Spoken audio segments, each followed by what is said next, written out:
Hey all, Jason Levon, priest at St. Luke's Episcopal Church in Milwaukee, Wisconsin. Welcome to another Pause and Pray.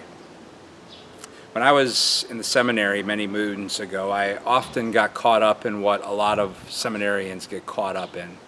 Wonderful theological arguments about things that maybe don't matter as much as we thought when we were in the seminary, disconnected from the real world.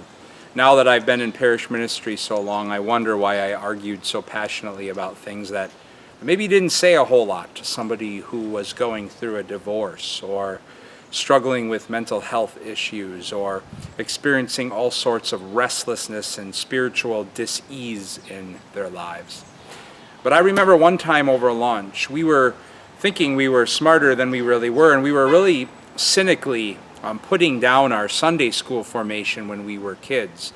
And we were talking about how all we ever really learned in Sunday school when we were kids was that God is love. And we made these fluffy collages that talked about or tried to illustrate that God is love.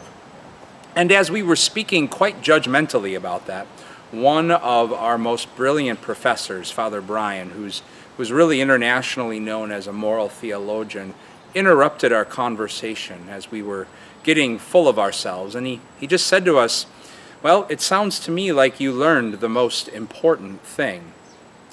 It was something that I needed to hear. I didn't want to hear it in that moment, but it was something that I needed to hear. I mean, as rich and beautiful as theology is, and we need good theologians in the church always, we need to be careful not to disconnect it from love like we were doing in that moment of thinking we were smarter than we really were.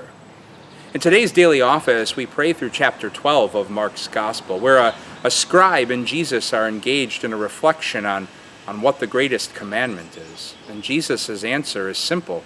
It's love. It's love of God, and it's love of neighbor. And if we understand that, Jesus says, then we're nearer to the kingdom than we could ever realize. What a gift to think about that the kingdom is so near to us and that it doesn't take rocket science to experience. It just takes love, letting it in and giving it away.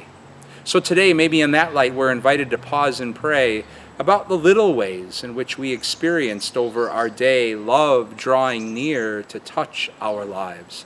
And as we find ourselves welling up with gratitude for that gift, we too can pray for the grace to become instruments of that same love reaching out from our lives, all so that it can draw near to others. God's peace and blessings to you all.